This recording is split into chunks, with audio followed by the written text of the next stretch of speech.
Welcome back to the Stab Comedy Theater, virtually. It's time once again for the Suzette Veneti Show. Oh, I said I was going to do it differently this time. I didn't. It's been a week, guys. Please welcome to your screen, Suzette Veneti.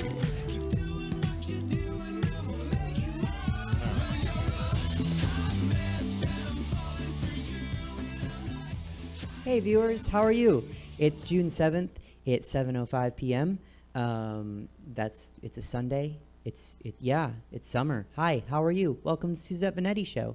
Got a great show for you tonight, and here we go. Lego halted production and pulled advertising for their White House kit and their police-related kits. Lego donated $4 million to foundations that support either the education of black youths and educate all children about racial equality. If you still want to buy a Lego playset, that will be a fun little fascist toy for the little fascist in your life. The Darth Vader castle is available. Ben & Jerry's announced a new flavor called Peek and Resist. Ben & Jerry's, mint chipping away at systemic racism since 1978.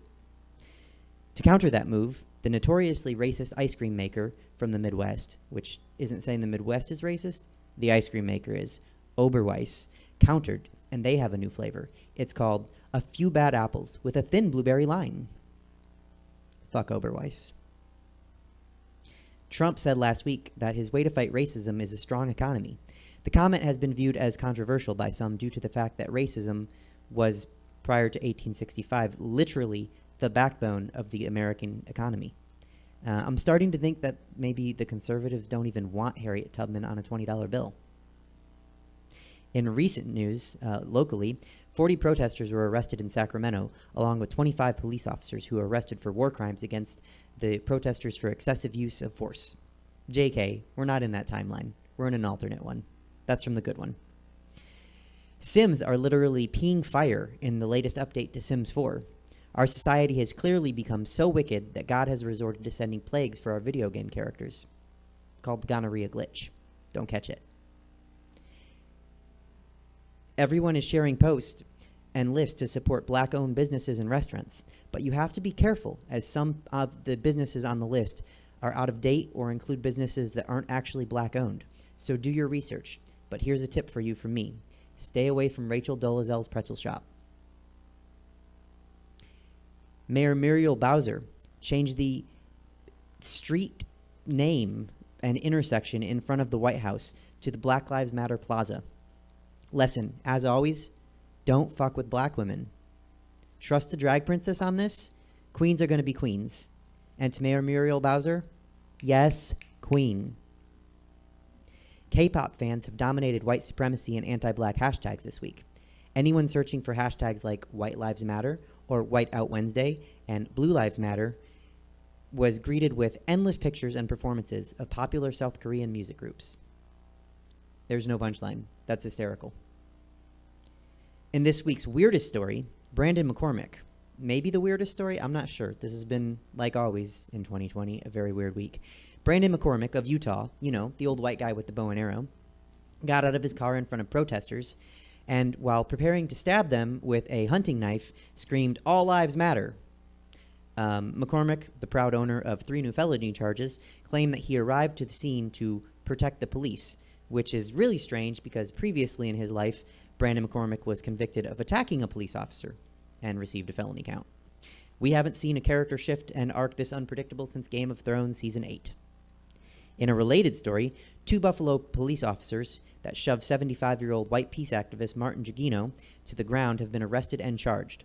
I think the scariest thing about this story is that before there was video footage, the Buffalo police spokesperson reported that Gugino slipped and fell. Only after the footage was released did the spokesperson say, he got pushed, but he still slipped, and they took action. Despite video evidence to the contrary, they're still saying he slipped. And I keep going back to they saying he slipped because, I don't know, like, what are they sponsored by Life Alert? Help, my civil rights have fallen. Can't get up. 2 National Guardsmen were struck by lightning while patrolling the White House in D.C., which might just be a sign from God. Like my ex always says, if the Jews are throwing lightning and God's throwing lightning, you might be on the wrong side of history. And I want to take a second to say, I know that there are good police officers, and it's very apparent that there's not just some bad apples. There's some bad orchards. There's a lot of bad orchards. But to the good police officers, come on, we need you. We know you're there, but we need you now. And back to the list.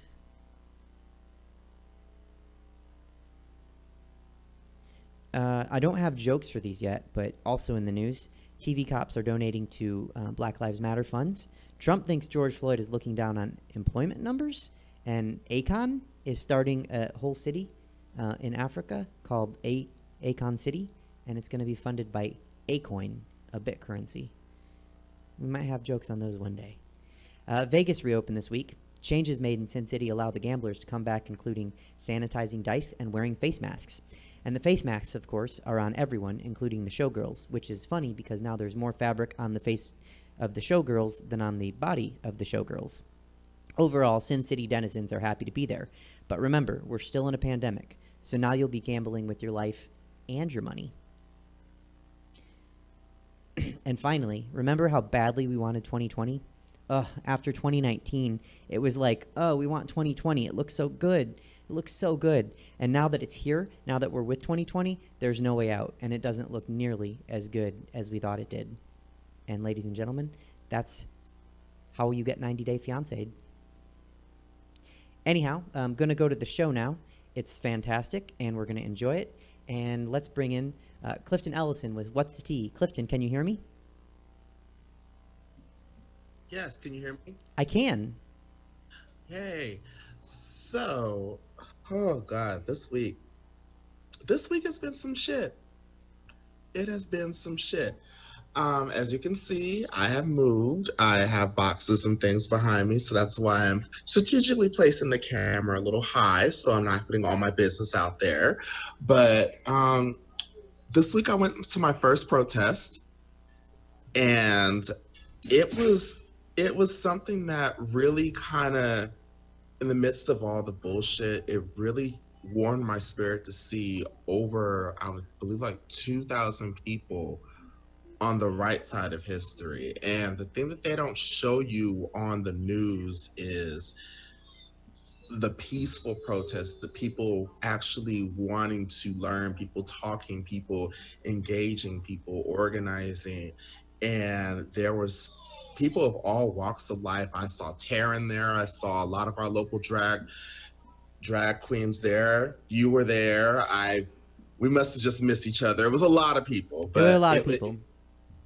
It was the boost that my spirit needed, because this past few weeks have been really dark, really, really dark. And just seeing the peaceful protests and seeing the action and movement, like we got the officers are already arrested and they're being tried. So now we're trying to get on Breonna Taylor and get on the multitude of other cases that have been thrown away or forgotten because, you know, people think that we don't remember. People think that we were just are trying to make a trend and go away. No, we want this to be forever, period. We want to be treated equally because we matter. Everybody matters, and we want shit to go right. Now, as far as the tea, because, you know, I like to serve a little bit of messiness.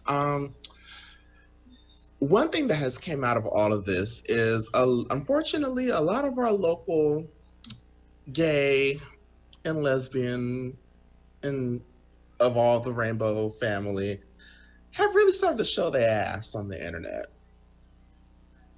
And they think that people don't see these things. They think that people just are going to let the shit slide. But no, you're going to lose your job today.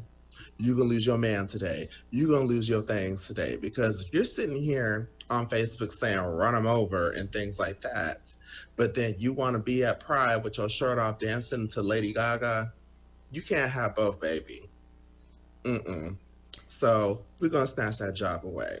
And someone said, oh, it's a witch hunt. Girl, you shouldn't have said what you said.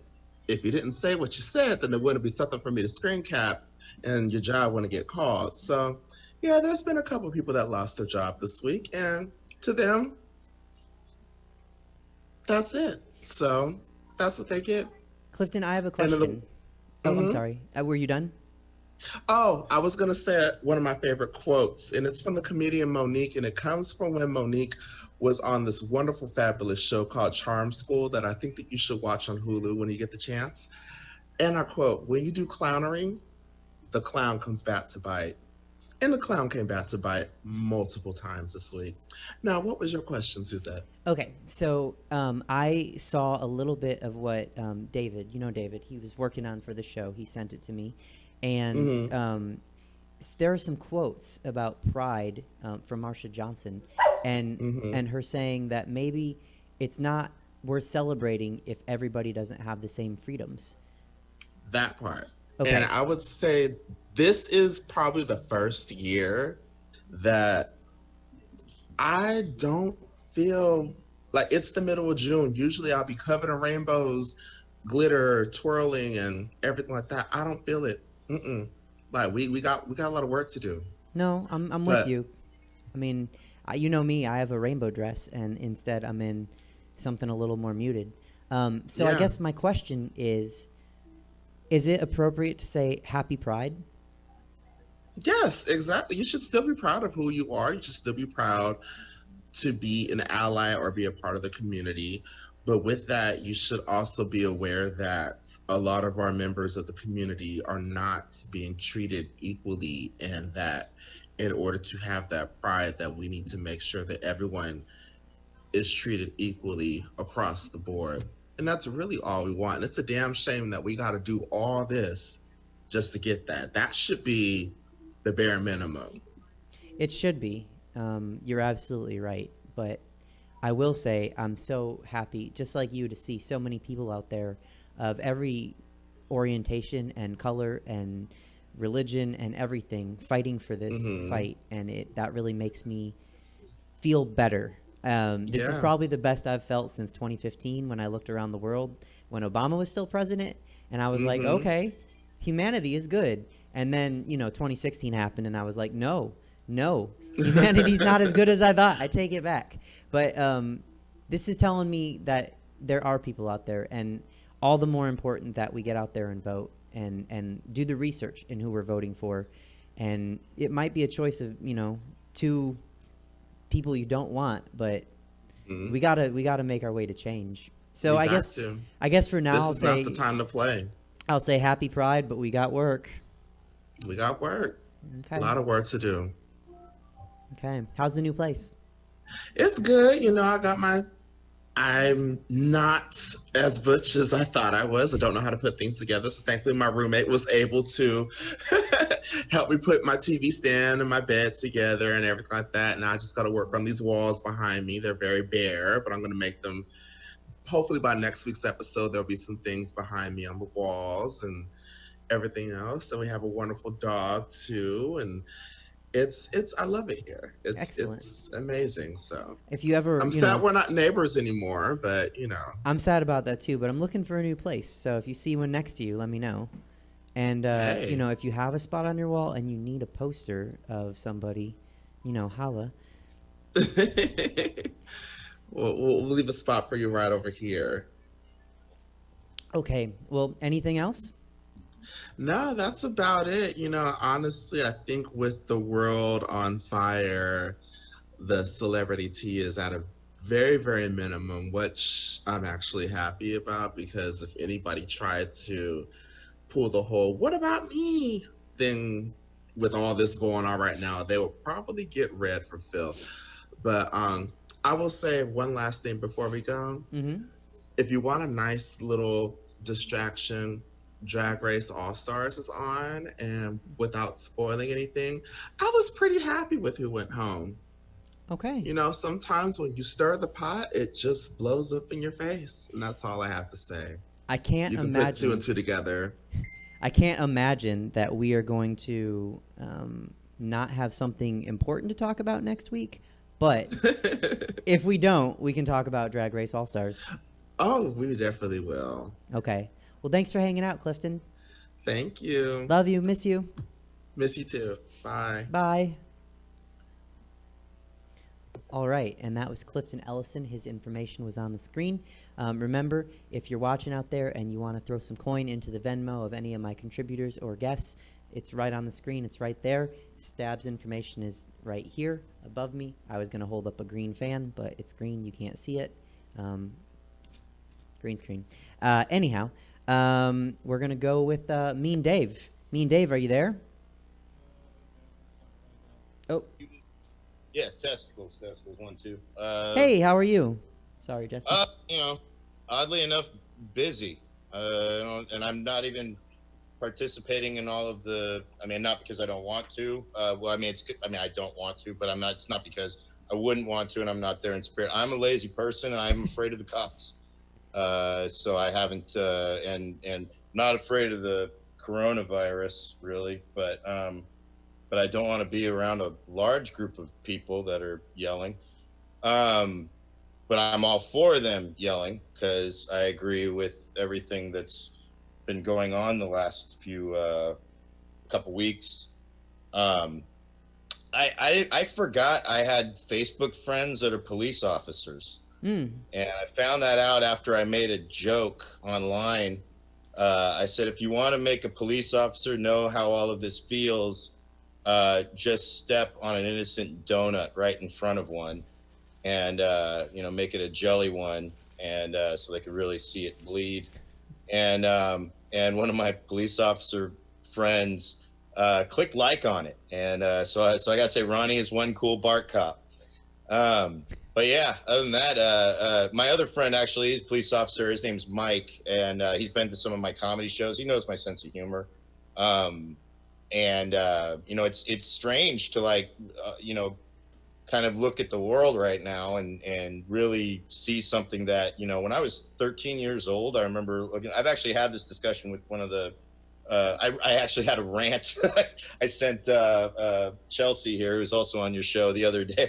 And she's had trouble sleeping, and all I had to do was rant, and it put her right to sleep. It was great. But what was fun was I didn't realize that I don't have many avenues to really discuss any of my perspective on any of this stuff, because also I don't feel like I'm 43 years old, and like I say, I'm just kind of like I'm quietly just waiting for that sweet nap of peaceful eternity. And I look around at what's going on right now, and I'm like, oh, cool, the world's catching up to shit that I kind of figured out when I was 12. And that's it's cool, and I'm really I want to see people. It's great to watch the world grow a conscience, or try to. Really, I think the real proof in any of this stuff is, will it last? Because that's the hardest part. It's amazing when something, I wouldn't call this a trend. This is a phenomenon. It's this is a world thing, because it wasn't just America that these protests are going on, that people are making statements, and people are scared shitless in power. They're being moved to either make action or to appear to make action, because they're trying to appease the masses. They're scared, and police are scared. And naturally, it's funny because the whole reason why a lot of this stuff even happens is because police act on fear in a lot of these cases, with deep-seated prejudices, with it. I'll speak on my experience with the police. I've been very fortunate in that I've had, I don't know how many arrests. I've been arrested about like 4 times. I've had a gun drawn on me once, and the simple thing that I can say about being a police officer, it's a job I would never want, nor would I trust anybody who would want it. However, I've in the course of growing up and then being a drug addict, alcoholic, and running into them, and having run into good ones and bad ones and all of that kind of stuff, I don't envy their job, and I definitely don't think that the police force I highly believe that they should be held accountable for every single infraction against the public that they commit. And the trouble that we found is they've been more of a security force for the elite. And what we're finding now is that the police, there's a quote in the movie Gangs of New York that can really illustrate all of this shit. And that's it's a quote by one of the rich fuckers who's in it, and he says, "You can always hire one half of the poor to kill the other half." And that's primarily what I find to be, you know, the police are kind of in some cases, they're this, they're there to enforce through fear and intimidation and degradation, yet through the public relations policy of protecting and serving. Does that mean that there aren't police officers that are trying to protect and serve? No, there are. My DUI is some of the kindest CHP officers that I ever met. However, part of that is because I speak, as Dave Chappelle calls it, job interview. I speak like a white man. I grew up in the suburbs. I grew up with a solid public education. You know, I didn't graduate college, but I could sound like I do. I'm basically a street level intellectual, and I don't really. It's one of those things where I can just tell that when an officer looks at me, as soon as they hear me start talking, they kind of like oh, okay, he's one of those ones, and you can see it, and I've experienced, you know, these things. But here's the thing: I don't know what it. I have friends with very dark skin who have dealt with all kinds of fucking, you know, discrimination and all that kind of shit, and I don't even pretend to know what their experience is. What I do is I mostly just talk to them. I communicate with them. 3 of my closest friends in recovery just happen to be black dudes. One of them I've watched firsthand deal with. I mean, he is a dude who he's got long dreadlocks. This was a dude who lived a pretty rough life when he was out there, you know, still in his addiction, and he lives a very spiritual life in recovery. And I watched this dude get fucked with on a regular basis by people in so many ways that it's astounding. And probably not for doing anything different than what you were doing, I'm sure. Not at all. And actually, it's funny because I've been in the car with them, and I'm not even talking about like just from police or whatever. I'm talking about like somebody, he's trying to get some services on a phone, and the way that people will talk to him on a phone, just his voice alone. And it's a strange thing to sort of, again, watch the world have to like catch up to speed, and then have it kind of almost turn into a trend to get some action. But I'd rather something, you know, I'd rather this be going the way that it is than nothing at all, because that's kind of what's been going on. So, you know, and then the other thing is too, I'm a big fan of watching the conspiracy nuts and all this stuff, because sometimes where there's smoke, there's fire. And I've pretty much, you know, grown up reading a lot on the history of intelligence work and what they call psyops and all that kind of stuff. And I don't put it past people for manipulation and all that kind of stuff, but I just don't get caught up in it. That was stuff I used to get more caught up in when I was, you know, smoking weed and doing shrooms all the time and drinking, because a lot of, you know, when you have an internal world of chaos, you tend to project it onto the world, and you think everybody's out to get you when you're paranoid, when the only one, you know. So as of today, I mean, just because you're paranoid doesn't mean they ain't out to get you. And it's good to just have kind of a healthy outlook on it. A lot of this stuff too is just, it reinforces my immediate world around me of how I treat people. What it boils down to, the bottom line of all this, is treating people how you wish to be treated, treating people with respect, even when you're being disrespected. You know, it's kind of, you know, dealing with hate with a hug. That ain't easy. I go to a meeting right now. I still go to an AA meeting where we have a lady who's 5150. I mean, she is insane. She's not on her medication. She talks out loud. She's a crazy white lady. Says fucked up shit too when she's in the midst of her stuff, her outbursts. And she's somebody who's hanging out there because she's trying to not drink, but she's also somebody who doesn't exactly work a 12-step program. Yet we still have to act on principles. We can't like kick her out because that's not part of our program, even though sometimes her behavior jeopardizes other people's recovery. We would love to kick her out, but we can't. And not only because it's not just because that would be we need to learn how to practice these principles to deal with an uncomfortable situation that is completely obvious. And the thing about it is, sometimes in order to make that happen, what happened last night, this lady, one of the members got in her face, and it had to intimidate her to stop acting out, which is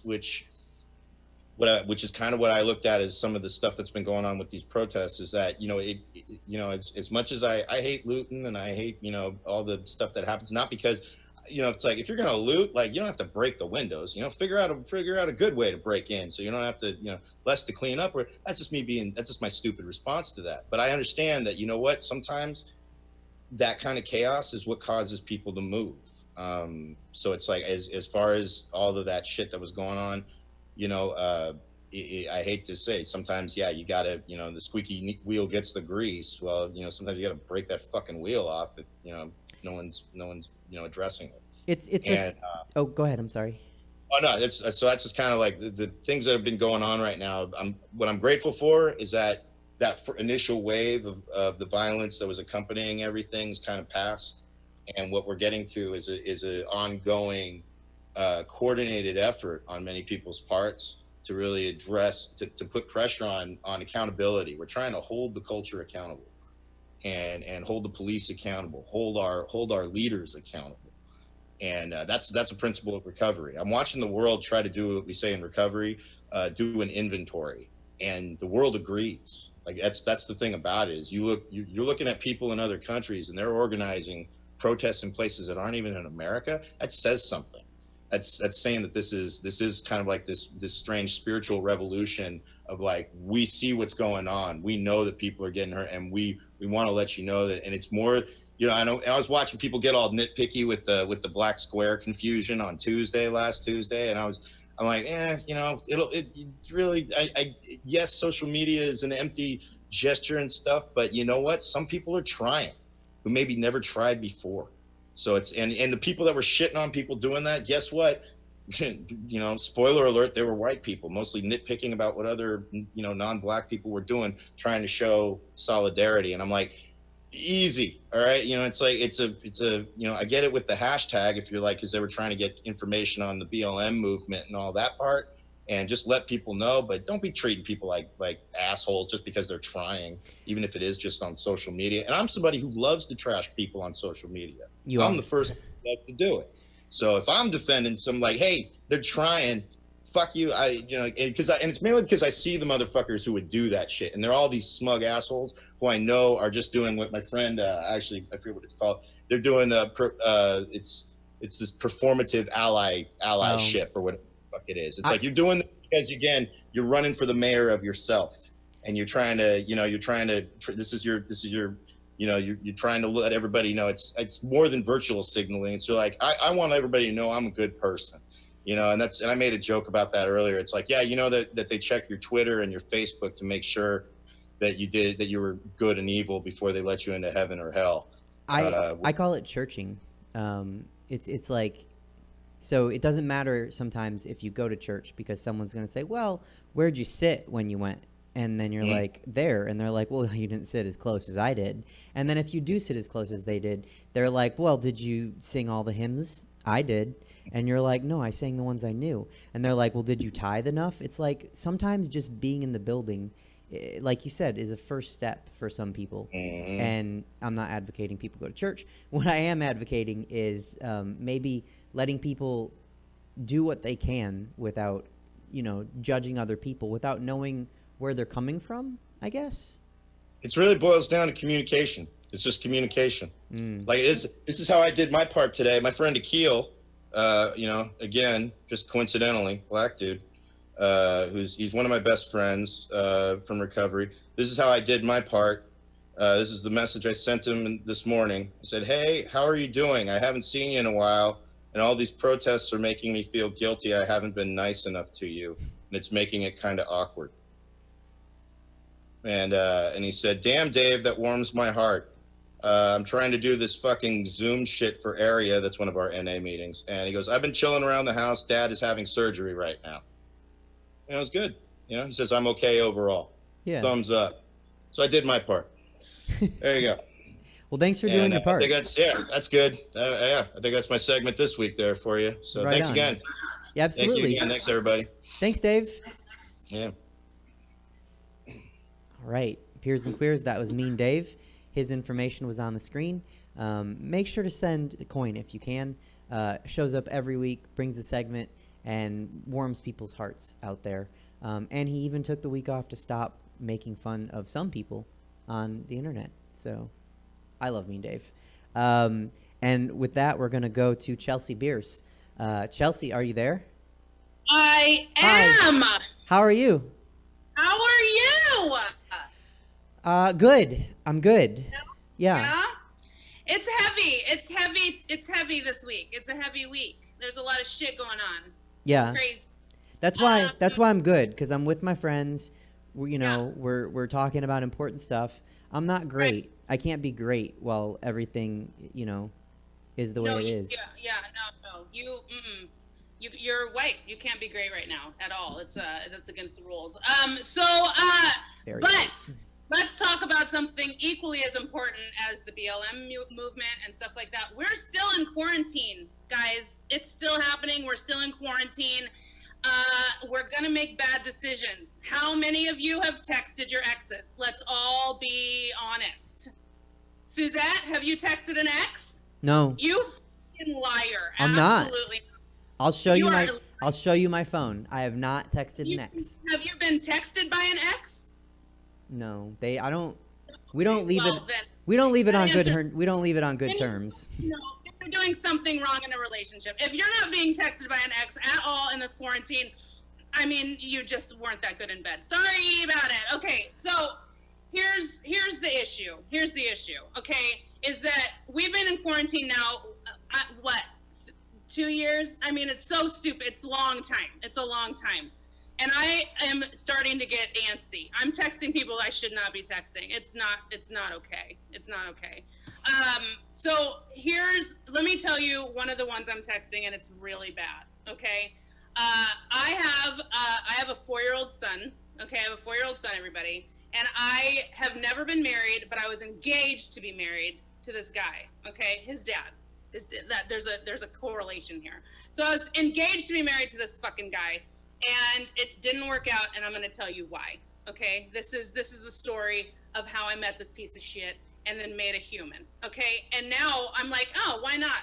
It's a terrible idea. Quarantine will fuck with your mind. Okay, so I moved back to the Bay Area from New York in 2015. Go with me on this trip, y'all. Go with me on this trip. There's 8 of you, okay? Buckle up, write it down. So, I moved back from New York in 2015 in January. In February, I signed up for OkCupid because I needed to get out of my mom's house and I needed to go on dinner dates and eat for free, okay? So I signed up for OkCupid. I go on a date with this guy, and it was great. We had drinks. He was grabbing my thigh way too early in the relationship. We were making out. Everything was copacetic. It was a very, very good time, okay? Cut to, that was February. We met. We moved in together in April. August, I was pregnant. We're fucked. That's what it was. It's way too fast. Way too fast. Suzette, have you ever been engaged to be married? I have. I was married. Suzette, you were married. Mm-hmm. I'm divorced now. Tell me quickly, like bullet points, because I have shit to do. Tell me quickly how you were asked to be married. So I was asked to be married in 2011. No, I'm sorry. That's when we got divorced. Mixed it up. Like how he proposed? The year doesn't matter. Okay. How did the question happen? Tell me quickly how the question happened. Very lamely, at a restaurant. It was at a restaurant. Yeah, it was stupid. That's it. On a knee? No, because no. Yeah. Oh, no. Okay. Oh, shit. I thought my story was bad, but, I mean, this segment might end right now. Bye. Here's what happened. Okay. I'm pregnant in August. Okay. So we were doomed from the get because we only knew each other 6 months. So we're not even this is not even a solid relationship. We don't really know each other. And now we have to create who we are going to be as parents. Right. So we're doomed from the get. Here's what happened. I'm 8 months pregnant. Fast forward. I'm 8 months pregnant, okay? And he tells me that he wants to take me out to breakfast and then go on a hike. I'm 8 months pregnant, y'all. I'm 8 months pregnant. I weigh exactly 523 pounds, okay? And he wants to take me to breakfast, good, and then take me on a hike, bad, okay? It's not okay. So he takes me to Black Bear Diner. Now, I don't know if y'all have been there. This is the epitome of romance, okay? White tablecloths, candles, ambiance. The waiters don't write anything down. It has none of that, y'all. We're sitting on logs. It's horseshit. It's not good, okay? So we go to Black Bear Diner, right? And we're sitting there having breakfast, and he looks down and notices that I'm wearing jellies. And he said, you're not wearing hiking shoes. And I said, well, first of all, I'm 8 months pregnant, and I weigh exactly 602 pounds. Secondly, I'm black, so I don't own hiking shoes. No. So then I throw a fit, he throws a fit, we end up going hiking. That's how it works. This is how much say I had in the relationship. So we go hiking, okay? Now he doesn't want to go hiking on like this terrain. No, he wants to go up a damn mountain. And you're in jellies. I'm aware, Suzette. No, I'm asking. I'm making sure.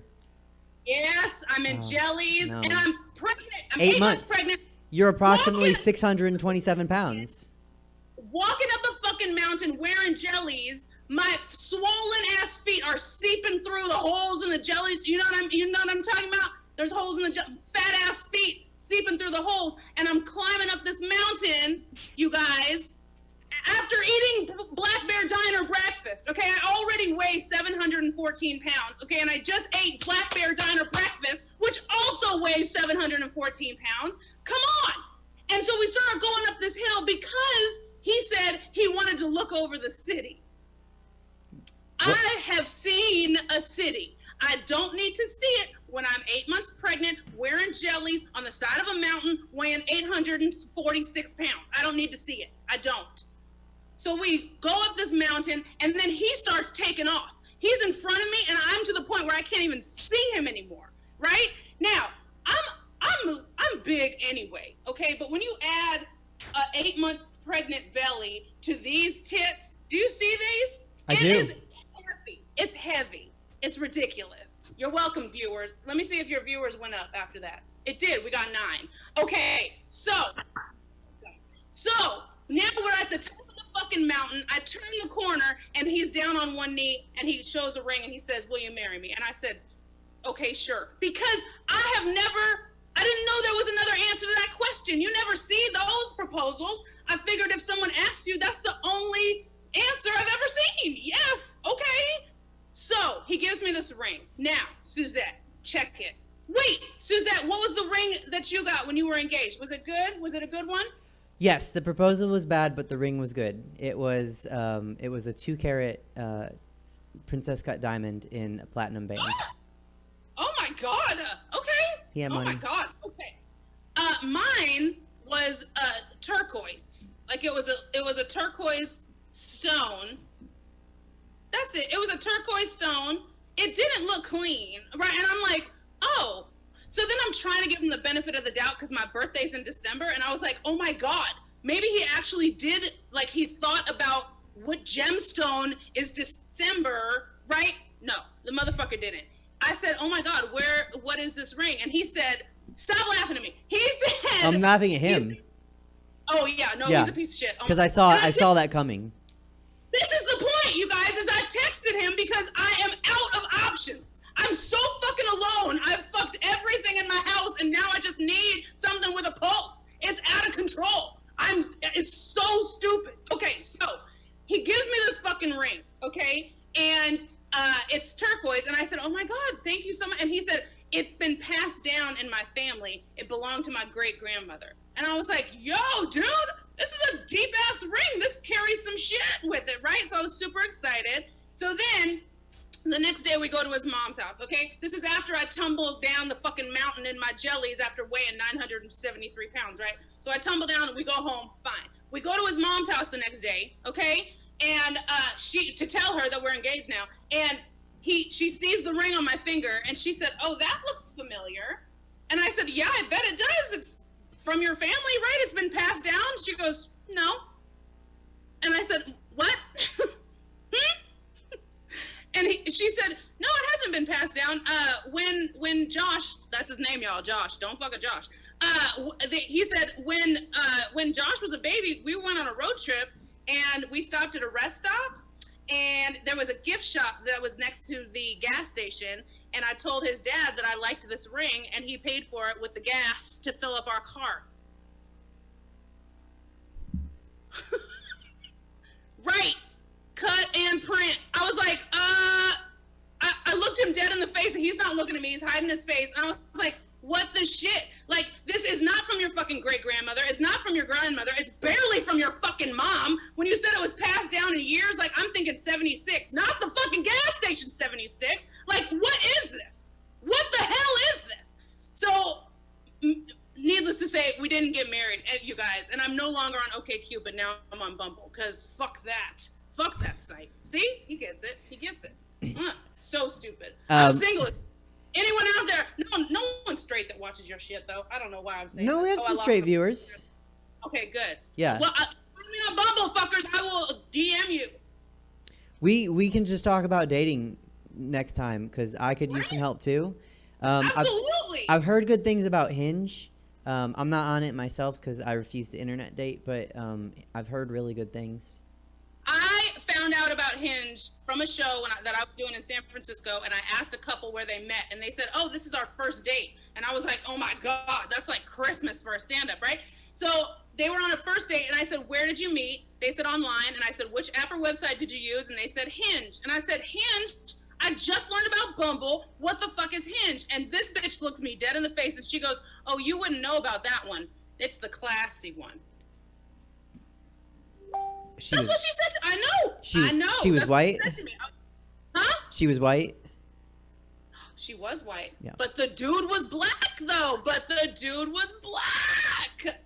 So she was just saying you're not classy just by looking at you. It didn't have to do with who you, like your ethnicity. Suzette, turn the shade down just a little bit. No. I mean, that's her shade. That's not my shade. You know I love you. Right. You need to say it. Ooh, No, that's on her. That was on her. She didn't know who she was talking to. She didn't know she was talking to Ursula the Sea Witch, who could destroy her. Oh shit, that is me. Oh hey bitch. Yes. No, it's true. And so, but now I have a roommate, and the two of us are so painfully single. Actually, she went on a date just before quarantine. She went on I don't know if I've told you this. She went on a second date with this guy, right?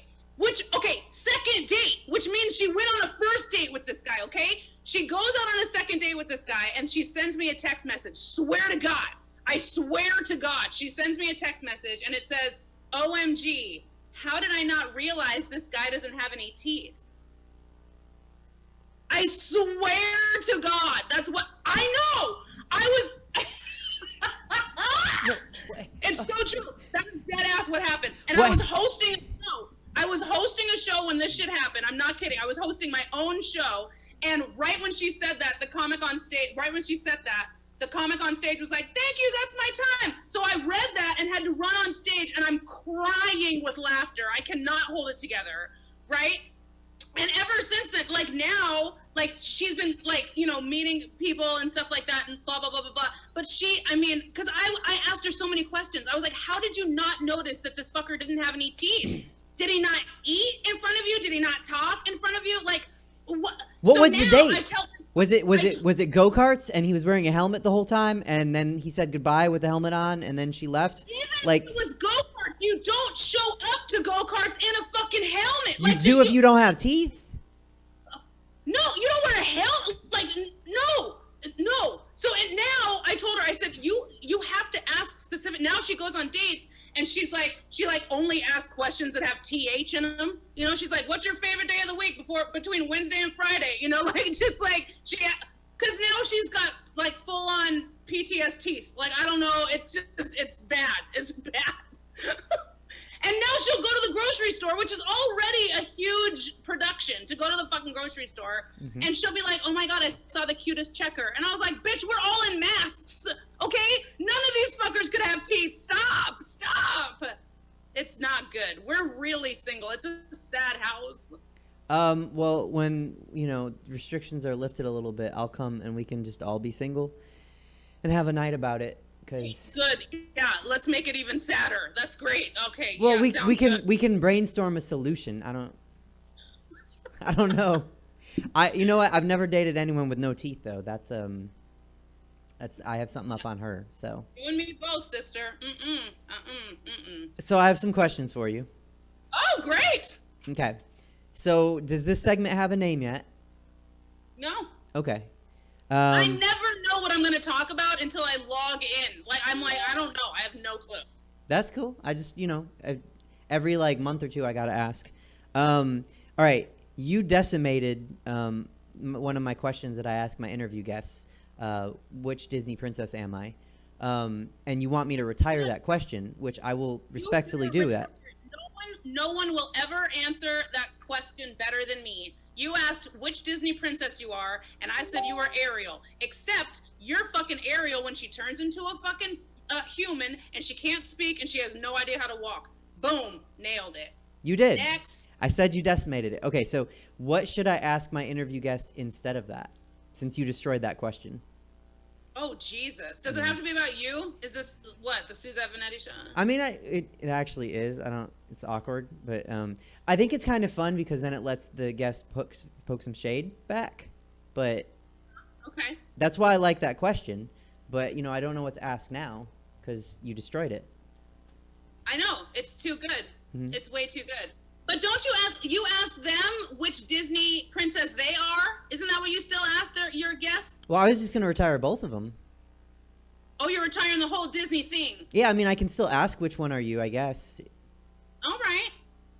Well, how about you ask what you're what their favorite 80s or 90s movie is? You know what I mean? It doesn't have to be necessarily Disney related, but or what their favorite genre of movie is or anything like that, cuz favorite movies, I think, tell a lot about a person.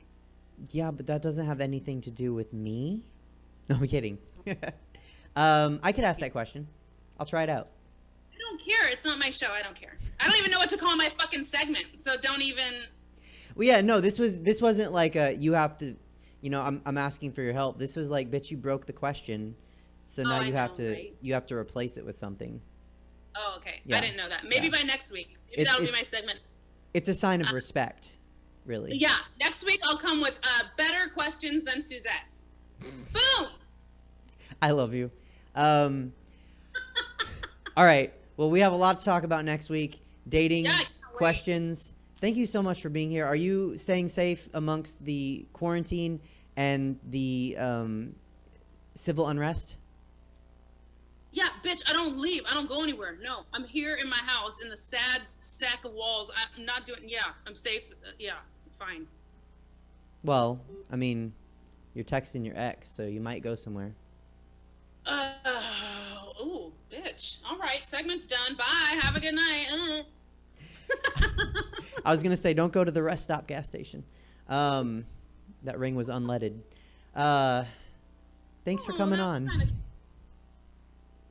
Huh? That was kind of cute. It was almost a joke. It's good. Oh, did you hear my 90 Fiancé joke? I did. Did you like it? Yeah, it was fine. I'm so addicted to that show. It's so stupid. Oh my God, I can't.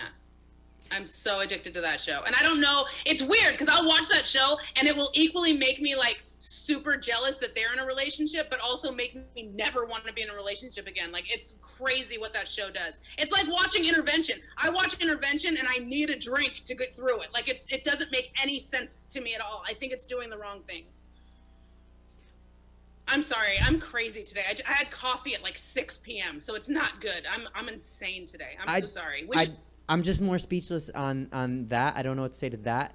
But then that made me speechless because I did have something to say about the no teeth date. So I don't know where to go from here.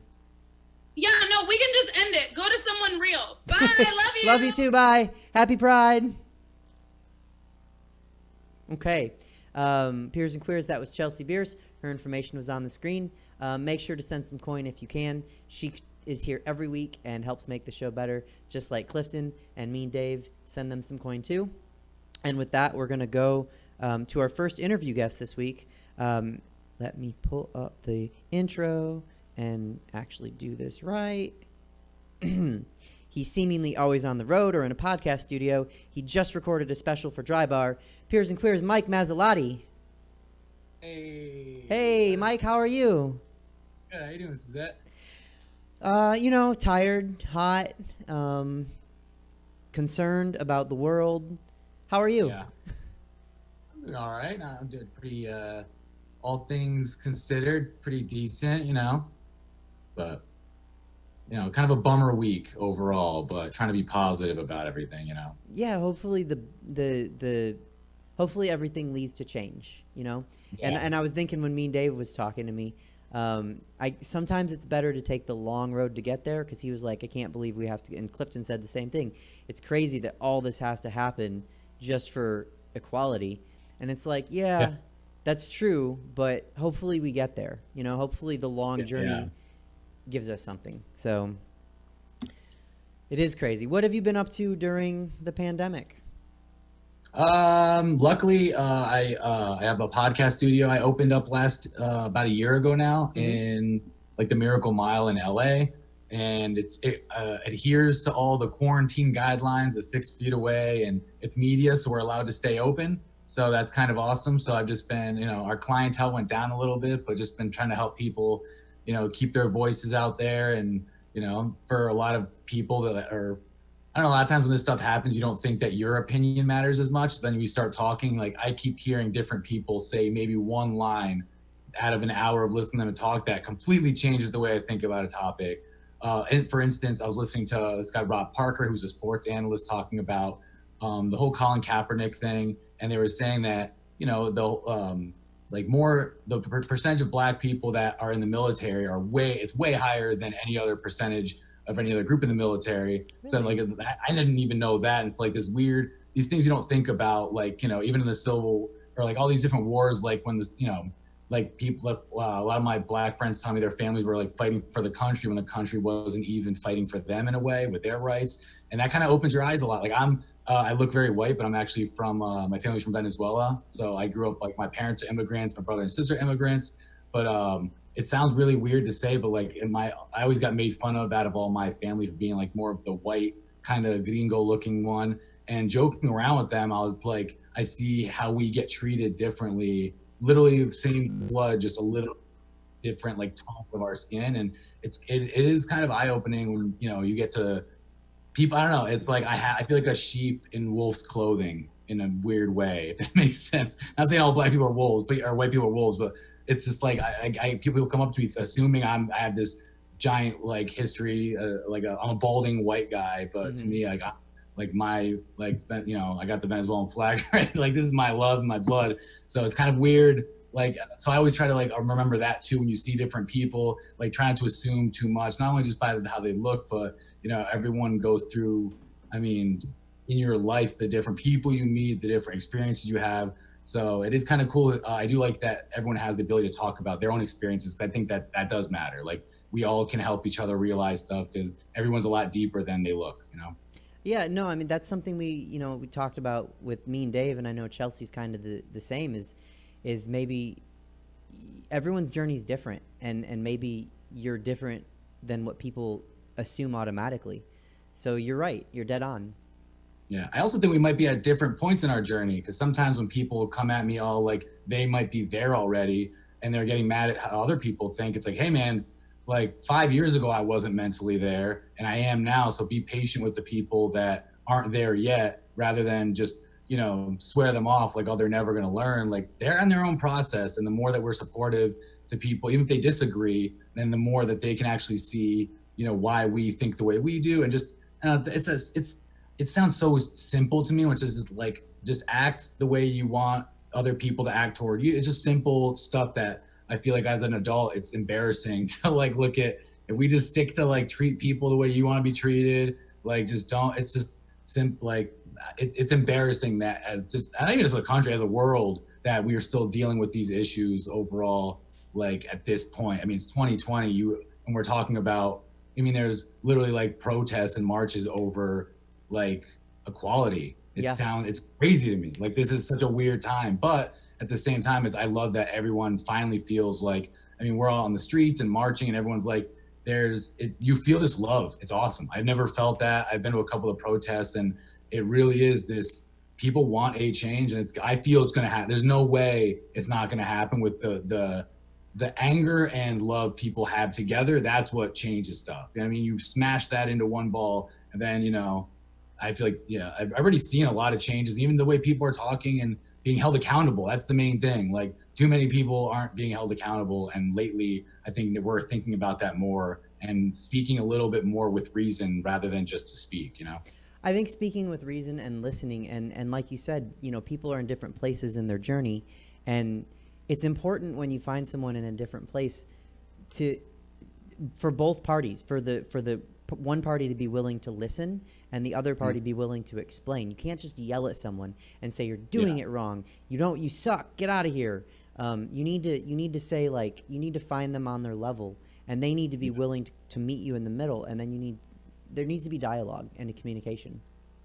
Yeah. But it's great seeing the amount of people coming out is just massive all around the country. So with all the negativity and the sourness I've been feeling, that does make me feel a lot better. Just the vast numbers of people that are just we're kind of tired of the same old. So, you know, with all the Corona stuff happening, I feel like it's like that weird perfect storm where everyone's at home and like ready for anything to pop off. And then luckily it was something that can actually change, rather than Tiger King being what everyone talks about for a month. Like, this is a positive thing that we can all talk about for a month. So it's pretty cool that we're at that point. But again, it's a little embarrassing, but it's cool that we're getting there. I do think the next generation of people just coming through, and everyone's getting a little bit more, they're realizing, like, coming together and positive voices and energy together, that changes stuff. And I'm excited honestly to see where this is all going to end up, because it feels like everyone's just closer on the same page with what we want,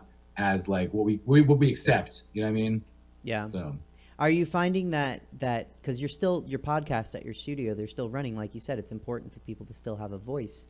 Are you finding that, like, for instance, you have a podcast that you produce called the Fuckboy Helpline?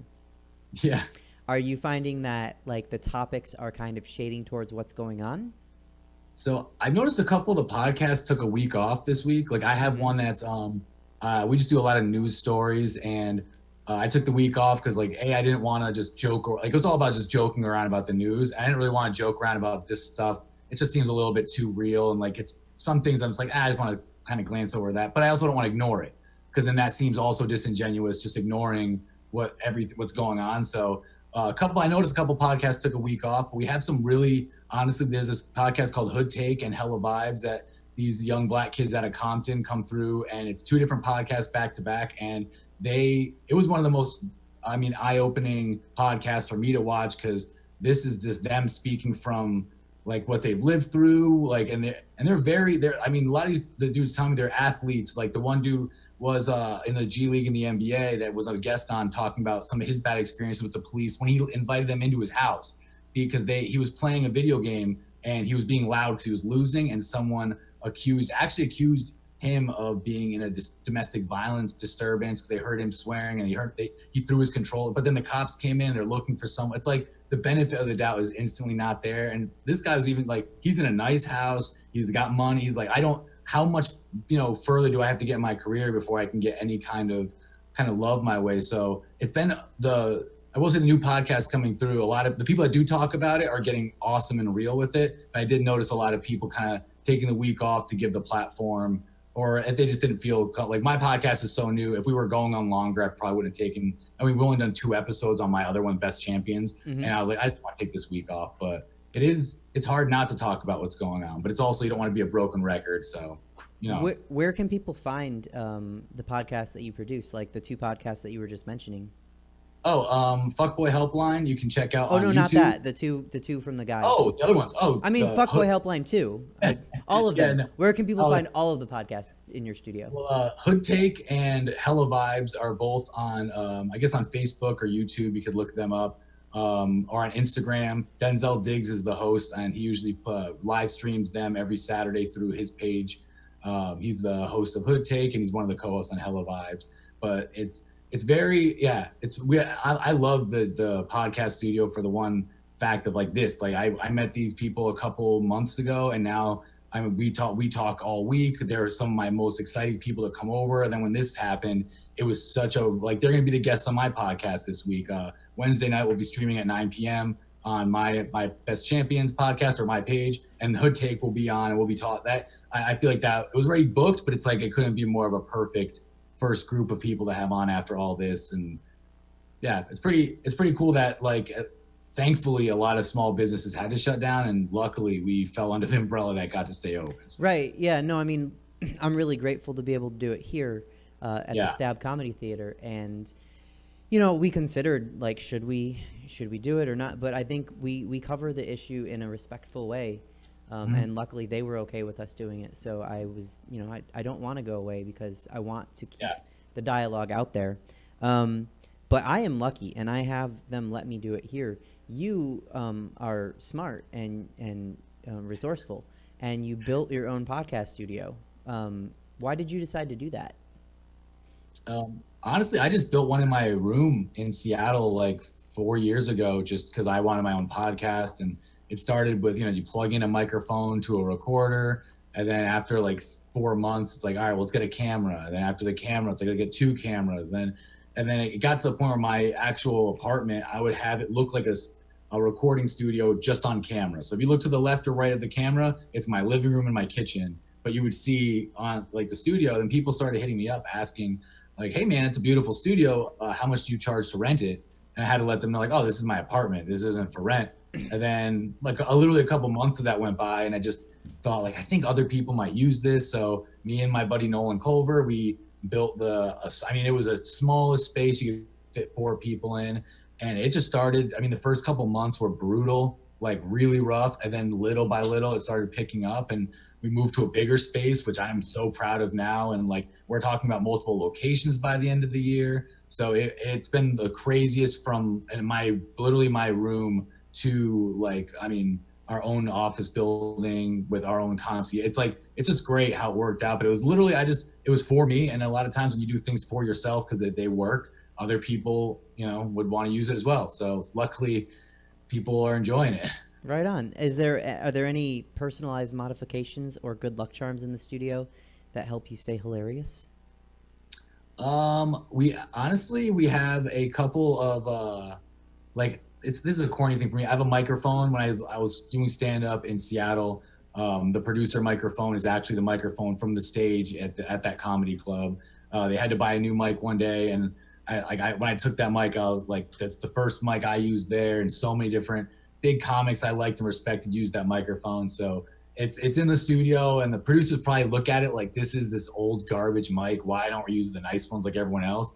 But to me, it's like, it all started with me doing stand up, honestly, for all this to even build. So that microphone means, so much to me, and it's there, and we'll probably replace it one day, but that's, for me, it being there is pretty sweet. Just, to feel the like history. Me being a door guy at a comedy club, like not being heard, not being seen or listened to, really just walked by every day, to 7 years later, I have a podcast studio and I feel comfortable on stage. And so that microphone really reminds me of like where it started and, the difference where it's going to be, That's really cool.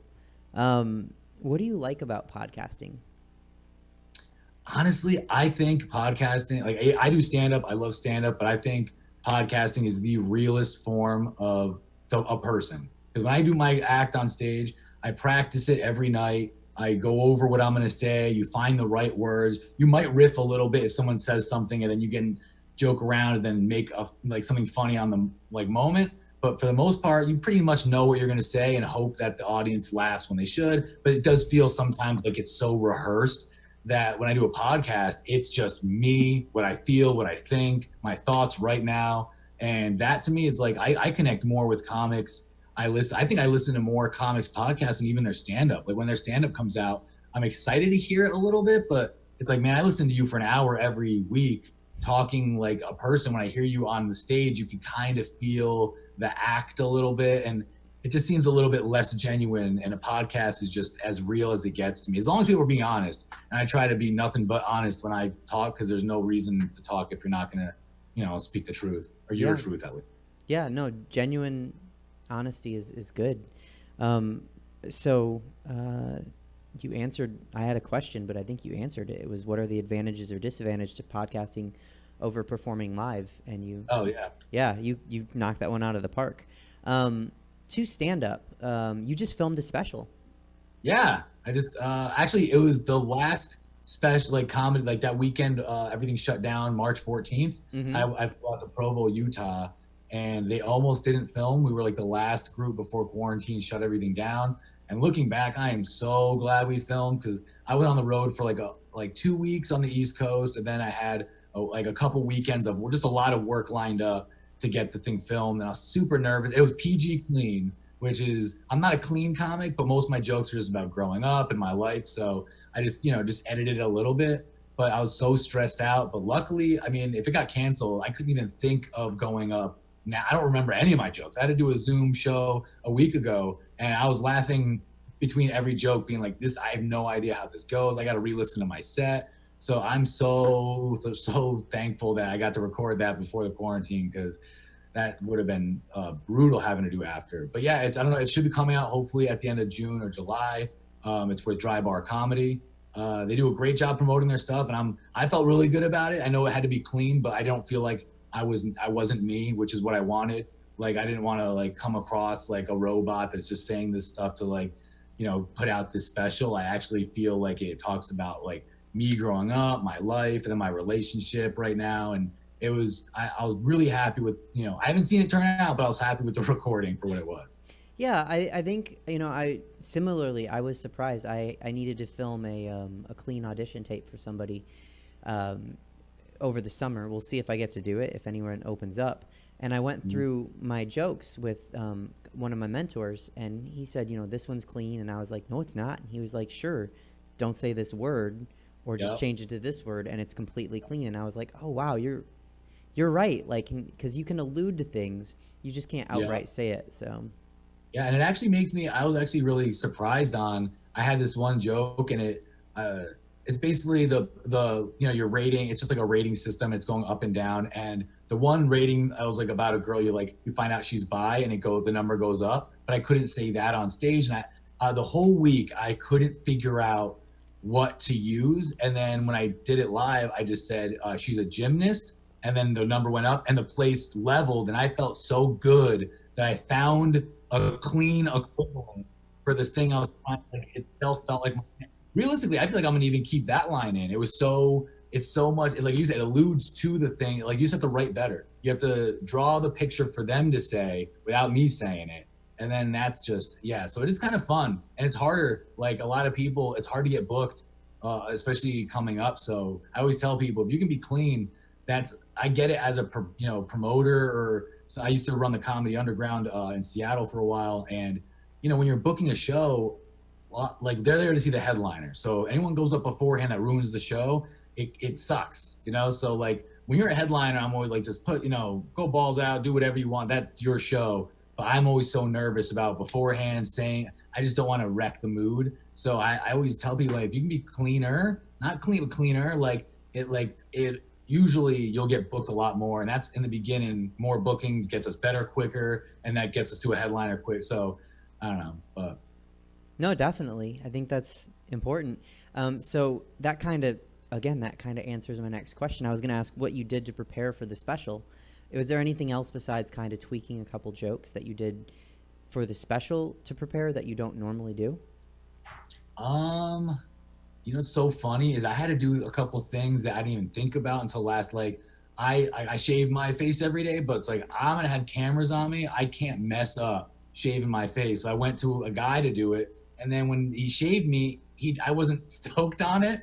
And I was like, oh yeah, why am I going to do a new look the day of? And thinking about what you're going to wear. I try to look nice on stage, but I never really think about it. And this was like, I had to get the outfit ready. I had to make sure you look like the way I wanted to. It's like, I wanted to look like me, but how do I look the most like me? Yeah. So that preparing that got me a little bit more nervous. It's like, I just hope I look the way I feel I am every day. I don't want to dress up for the special, but then look different when they come see me live.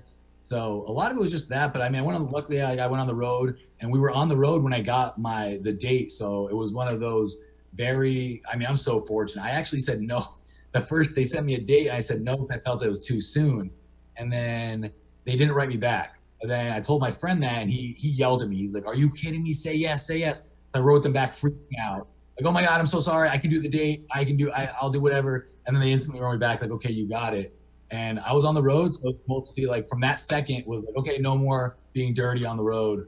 And it was just trying to be clean because I mean, it was like you can't say oh my God because it was Mormon stuff. So like even you can't say damn. It was brutal. Yeah. So I feel like I did a good job. I feel like I was me, but it was a lot of it was just in my head of like, man, please don't swear. I just swear when I talk because like that's how I am. And so preparing it was really just thinking a lot when I was on stage because usually I'll just talk and like if I swear it doesn't matter. But on this, it's like I don't want to just. It's also I don't want to say something that offends the room accidentally, and then boom, there goes the whole show. So it was just practicing speaking with like how we say before, speaking with purpose. When I'm on stage, I just talk and try to be funny. But when I was doing this, it's like you don't want to accidentally say something, and then like I stopped myself from saying shit once, and then it threw me off the next minute because I was just not myself. So I was just practicing. Yeah, just practicing what I was saying as I was saying. It was weird. I honestly, I'll be honest, I hated the second I knew I was going to record, I was just nervous. I was trying too hard. And then like after I filmed it, I'm glad. It's just one of those things like it's never going to be 100% what people are going to see you live. But I mean, the closest I could get to that was, at least realizing how I'm being on stage. So yeah, it's just weird. Just practicing what I am. Like filming yourself a lot already. That was huge. Like I film myself every night and started watching if I touch my face too much, am I leaning on the stool? What am I doing? That's what I did in the beginning. Like I'm like, oh, I don't like when I do that. Or ooh, I love when I do that. And then it's like so it felt like I was trying to do too much though to get ready. So hopefully it was all right. I'm sure. Yeah, I can't wait to see it. And let me know when it's out. I'm sure I'll see your post, but I'm excited. I did have one more question about the special. How much did the reaction from the crowd play into anything you did? Like, were there any moments or I mean, was there anything unique about that atmosphere, that stage, that crowd that kind of played into the final product? Yeah, actually the first show I was really tight and nervous, just trying to make sure I did every joke I wanted to do and did it right. And then because of the pandemic, there was less people in the audience. And usually it's packed, sold out. There's an upper deck that's all sold out. So the first show had about 100 people, second show had about 60. And the second show, I felt like I was pulling teeth. But within that, it's like that fight or flight response, which I started performing more like me. And I feel like the laughs I was getting the late show, I earned those because they were kind of arms crossed, kind of looking at me a little, not feeling me. I could tell, like, my look is very weird. I used to play in metal bands. I got tattoos. I got my ears gauged out. Like, it's very, people, especially when you're in like Provo, Utah, it's very Mormon, very clean cut place. They were kind of judging me like, this guy's not going to be my cup of tea. So it was definitely a battle, but I won them. I know I got it. And it felt so good. Like the first show again was like, they were for me, they were with me. I could just wave and they would go nuts. And the late show, like I'm excited to more see the clips from the late show. Cause it felt like work. It was definitely, they know they're getting filmed, so they're kind of with you, but at the same time, they're only with you for a couple minutes, and then it's like, all right, be funny, and then we can get a genuine reaction. But it was hard. The younger audiences, for some reason, younger audiences are so hard. When I started doing stand-up, I see older people, older as in, I'm 34. If you're in your 30s and older, I love that, man. At first, I thought young kids will love me. They're gonna, so it's harder. I feel like it's get them to, dig what I'm saying. But yeah, are you gonna know when the special comes out? Are they gonna stitch the two together? Will you know if something's from the first show or the second show? I think I'll know because of how I performed. But they are gonna stitch them together. I'm not sure which is what, but I did do a couple jokes. I only got to 25 minutes, so I did a couple jokes on each one. That was like a one-off. So hopefully they might be able to put it together for 30. But I'm not sure what they're gonna use from each show. But I will say the first show, I feel like it was better, like crowd response wise, as in like they were just so hot. The late show, I hope they use more of, because those to me, like I got a couple of applause breaks right after a joke bombed, which is the best feeling when it's like, oh, they don't like that, and then you're just kind of, I feel like you're kind of a quarterback. Like I know my material and what order it's in. And at a certain point, if they're not feeling me going this way, it's like I feel like I'm a quarterback. I look at the playbook. You call an audible last minute, like, okay, no running play. Let's do a passing play. and then you do that, and then they start laughing, and it feels so good when like you read them right. Because like, but I only had so much material, I kind of had to go through all of it. I just wanted to make sure it's in the right order, because sometimes, yeah, you start, if you're talking too long, jokes too long, you just lose people. So it was interesting. It was a great first experience. So. Well, if I'm the editor, I think what I would do based on what you said is I would just take your better performance from the second show and put it with the good laughter of the first show. Just stitch it together right? that way. You drive. You mentioned you were on the road when you got the news and you got the offer. You drive so much for comedy. Oh yeah. do you have any tips for long distance driving, or for maybe comics that are thinking like, oh boy, I want to go on the road, it looks fun?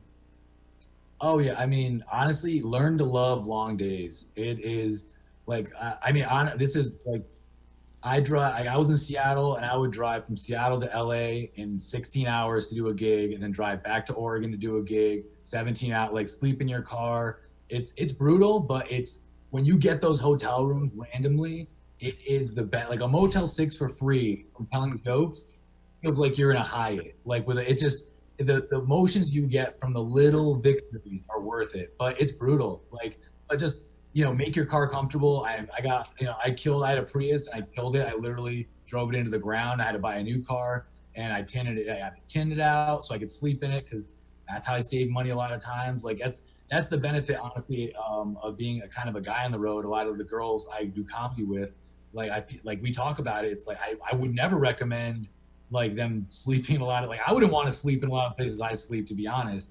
It's just, when I'm looking at a hotel for $80 or me in the car and saving that money, it's like, it is hard, but the harder it is, I do think it makes everything sweeter when you get it. Like when I got the special, I mean, that paycheck from that was, amazing compared to I'm driving up and down the coast getting pennies, really breaking even a ton, selling merch. But it's just, if you don't love it, it's just with anything. If you love it, you're going to love even the bad parts. Like when I'm doing a 16-hour drive, honestly, at hour, 12 hours in, I pull over and I see the sunset and I just sit on my car for a minute and just like enjoy it. I bring my drone camera with me so I can, fly it around and get some great shots of nature. Like really don't be in a rush. That weird. It's just, it's already hard. Don't make it harder. And I feel like, the road dog life, for everybody, but I love that I kind of am doing it. But bring a cooler, bring snacks, always have a ton of water, blanket. Also, my trunk, I have a basketball, a football, baseball gloves in my trunk, so I'll go to a park and I'll flag down people playing baseball. Stay active. I feel like I take better care of myself on the road, honestly. Like when I'm at home, I'm at my apartment all day. I don't go on a lot of walks. I sit at my computer. When I'm on the road, I'm checking out the city, I'm going on hikes. So that's you can feel the lifestyle, but it's hard, but it's worth it. What's your craziest road story? Oh my God, man. This is, I did a show in Sacramento at the Comedy Spot. And these two girls, this is going to be a little inappropriate, but these two girls came up to me after the show and we were all talking and it was great. And they were just asking me if I wanted to go dancing afterwards. And there was a lot of awesome bars around the corner. And we went to I don't know the name of it. Oh shit, Sacramento. It was a two-story bar, like right across the street from the Comedy Spot, like half a block down. And this place was popping. Like, it might have been 3 stories. It was multiple level. With faces? Yes. Yes. And then we get in there and it was so much fun. I'm dancing with 2 girls and they're both kissing me and I was just like, this is the best night of my life. It was so great. And this is where the mistake happened, right? Like everyone's like getting hands. We moved to the second floor, third floor, and I feel like the higher up you get, the more deviant stuff's happens. Like, it's great. Then the one girl looks at her friend, looks at me, and she's like, "Hey, I own a restaurant down the street. Like, you guys want to kind of go there?" And yes. But the problem was, this is when we were in the gay bar with the lights, the music, the energy. People was there. Walk out front, and you're in the street, people arguing, yelling. The sexual energy went away almost immediately. We're waiting for a lift, and it was taking way too long, and one canceled, and I could just feel like this is not happening. And the one girl, like, she started texting her friend, and then we tried to get back into the bar. The girl trips on her way in. They think she's too drunk. They let us back in the place that to me was like the best thing I was doing in the last year, like my moment. So we're outside and we get inside, and they ended up getting a ride home themselves. But right before I Hail Mary, and I was like, let's all kiss. And then we just like triple kiss and made out for like 5 minutes on the corner. And then their lift pulled up and they both left. And I just literally yelled in the middle of the street, ah! And then just walked to my car. My buddies were waiting for me, and then we drove to LA. That is a good story. It's different than what I thought you were gonna. I thought you were gonna talk about your clip of you doing shrooms and doing stand-up. Yeah, I don't remember a lot of that. I remember doing the mushrooms. It went viral. I did a set on mushrooms. It was a weed show. Basically, the background is everyone just smokes weed and gets really fucked up. I smoke weed a lot. So my friend Leafly was there, and my friend was like, "Hey, they might sponsor one of our tours. They just want to see what the show's all about. Do you mind going a little bit bigger?" And I was like, "What do you got?" And he said, "I got a bunch of mushrooms." I said, "No problem." I just put them in my top pocket, and during the night, I was just eating them. And then I reached in, and they were empty. And I instantly had a panic attack. Like, oh my God, I just ate all the mushrooms. Started freaking out, and I was trying to talk myself down. And then he just like, "Hey man, you got to go on stage in 5 minutes." And I really barely remember going on stage. I remember walking off the stage and thinking, I was like, that was crazy. Like, that was a little, I'm on mushrooms, but something happened there. That was a special set. And I walked around the building a couple times. I was so high. And then I just went home. And then I think 3 months later, roughly 3 months later, Leafly, they loved the show, put us on the road. We were actually together, me and Billy were on the road. And this is so crazy. The next time we did mushrooms, from that time, we were at Universal together in Seattle in the middle of a road trip. In LA, we had 1 day off. We're at Universal walking around, and I posted a mushroom video that morning. And I looked down, and it's just, getting hit after hit after hit. And I'm on mushrooms looking at this, like, what the hell? And my friend was like, "Yo, put your phone away. Your video's popping right now. It's gonna be nuts. Enjoy the day." So we enjoyed the day at the Universal after I opened my phone. And it was, friends, family, everyone's blowing up. "Bro, I'm seeing this video everywhere." But it was so funny. Like, I don't remember that night as much as I remember the whole thing going big, viral. But Weird. Where did you film? Where did you film the one when you did the mushrooms? Where was that at? Jai Thai in Seattle, which is now Broadway Comedy Club. It's in Cap Hill, Seattle, back of a Thai restaurant. It was packed to the gills. Those shows were bumping. It was the Gateway show, which is a really fun weed show, but like it was like a perfect storm. And it was just one of those sets where I didn't tell any jokes. I just spoke, and just like I would never do a high set. I try not to tell jokes. I just want to talk. And I guess it went well. It felt good. And I literally remember when I, like, even like months later before I even posted it, thinking back, like, maybe I should post that video. I feel like that was like a special set. And I asked Billy for it. I laughed when he watched it, and then yeah, it was crazy. Right on. When all your travels, what's your favorite road city? Ooh, favorite road city. Honestly, I've only been there. Denver's so fun. I've only been there a handful of times, but wow, it's like you fly in and it's like just jumping on the train right to the downtown. You see the city right when you get there. You see, I think it's Coors Field, if it's still named that, baseball stadium the Rockies play. Mm-hmm. It's just beautiful. The crowds were great. The people out there were awesome. It's like, honestly, my top three would be it's Denver, Sacramento, and San Diego. I would go because San Diego, I just always had a great time there. The comics, it's more of the comics and the scene there. And Sacramento, when we were going up constantly, and I've had some of the best sets of my life at the Comedy Spot on some of these tours. And I just think in general, the vibe of the people in those three cities is like youthful, but like smart, but not annoyingly smart. It was just, yeah, it was just great. I love going everywhere. I go all over the place, but so far those always stood out to me. Right on. Well, anytime I see you in Sacramento, you're just here for like 2 hours. And then you leave. Yeah. If you're ever here longer, I'll have to take you around and show you like here at Stab and I'd love to. And the bar across the street from Faces, which is my favorite one. So it's just gonna have to be when you're here for like, I don't know, like 5 hours. Yeah, most definitely. Do you have a favorite road snack when you're on the road? Almonds. It's weird. I don't eat. I'm really bad at eating. I know it sounds terrible. I like try to eat. It's like one of those like every time I eat, I'm like again. I got to eat again like 3 times. Like I know my friends always yell at me like, oh, I wish I had that problem, but it's like it's actually not that best because I'll be on the road sometimes and like forget to eat. It's like 8 hours goes by and I start feeling nauseous and like I just know almonds like that's quick protein.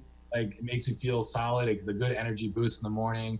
Or I'll just drink like a protein shake for breakfast. But that kind of shit, just like simple protein, because like when you're in a car for that long, you forget that like, oh, I need another meal. Oh, it's been 8 hours. I need to eat again. Yeah. So like that's a big one. But I mean, honestly, just I smoke so much weed that like the entire time that gets me through. Just like, I mean, I call people, do whatever, but like that's like I consider that a snack. I probably smoke way more than I eat. I'll tell you that. Yeah, that's fine. I think that's also what the Scooby snacks were in Scooby-Doo, so that works. So you have a live show when you're in LA. Tell me about that. We were doing a live show at the the Hollywood Improv. It was called Comedy Reel, which it's really fun. The basic idea was every comic usually has multiple talents. People do sketches, they sing, they dance, do whatever. So we play a video from a comic showing one of their different talents, like somebody was in a commercial. Even if you were just in the background, like someone did 3 lines in a Clint Eastwood movie and we played her 3-line clip and then they go up and do stand-up afterwards. So just tries to show, you know, it could be someone's vlog. It could be, we've had to the point where it was just someone made a YouTube story that was hilarious and we shared that. So the idea is just, you know, a different kind of media, a multimedia experience where, you know, you could get to see a lot of, I mean, most stand-up comics I meet were either musicians before, they were in theater before, they were in dance before, like everyone does other things. So I just try to highlight that for the show. That's cool. And are you going to bring that back after quarantine? The plan is to bring it back after quarantine. We'll see. Well, I mean, right now it looks like I'm not sure what clubs are opening up and when. So I would love to do that. But if I start, you know, if I'm on the road a lot more, because when the special comes out, that to me is hopefully that'll get me, like I'm going to message every city across the country. And if I can be in a different city every weekend, that's my goal. So that might kind of push the live show here back. But I do Comedy Reel is super fun. I also help produce the Gateway show with Billy Anderson. He has that as a weekly at the Hollywood Improv when that comes back. So even if Comedy Reel goes away, at least I get a little bit of that live show help. But live shows it's hard. Yeah. Well, I was going to say, is it weird? So you do the Gateway show with Billy. You do that all across the country, but you do it in LA also. Is it weird for you when you have a show in LA and you're so used to, I mean, and you kind of touched on this, you take better care of yourself on the road. Now you're at home and you wake up and you have 11 hours before showtime. What do you do? Does it like throw you off a little bit? Yeah, honestly, I feel excited. I don't know. You're not allowed to smoke before the show, and I smoke. I mean, that's the hardest part for me. Honestly, the reason I hate doing the show is I can't smoke all day. So it's just a little rough because you're around your friends more. You're around like your vices are always at home. I know where all my bowls are. So like staying sober during the day is the most annoying part. But I don't know. I think doing shows in LA, a lot of it is I think I'm more spoiled that I get to drive. Yeah, like you said, I'm used to driving hours and hours after a gig. So it's nuts to me to be able to do a gig and then just, I mean, in 10, 15 minutes, I'm home. So it's a good advantage, but it is harder to stay sober during those shows. Yeah. Because I hope that you get, I hope the Dry Bar special is received really well. And I think it will be because you're amazing. And then that way you can get some good weekends across the country. And it'll be a good mix of doing a show and getting to relax for the night because you're back there the next day. Right? Yes. So that'd be a good mix of what you like on the road, but also maybe with a little bit more relaxation. Yeah. Yeah, I'm looking forward to that. Exactly. So, yeah, you know how it is. Like most of the times you do one-nighters and that's mostly traveling. So when you get to do a weekend somewhere, you can actually, like when I can take clothes out of my suitcase for a couple of days, that feels great. You know? Yeah. Well, if anyone is watching and they're a booker, book this man, get him some good I feel the dreams. That's my thing. If you book me, I will come. I will show up. So Field the dreams. Good reference. Are you ready for rapid fire? Let's do it. Okay. If you were performing tonight, what would your walk-up song be? Ooh, what's that Queen song? Oh my God, I can't think of this. The Flash. Black, Yeah, I think universe. is it Flash Gordon or is it just Flash? Yes, that's Okay. I don't know. It just popped in my head, and I was like, "Oh, that'd be great to walk out with the like." Yeah. Save. What's your favorite show to perform in? My favorite show to perform in. Ooh, I just like perform. I've only been. I did the Comedy Store one time. I was only there. I did the open mic there, but that stage was so legendary. It like literally took my breath away walking on, just getting to see that angle. So it was just a potluck, but it was at the Comedy Store, and that was the one that that was awesome.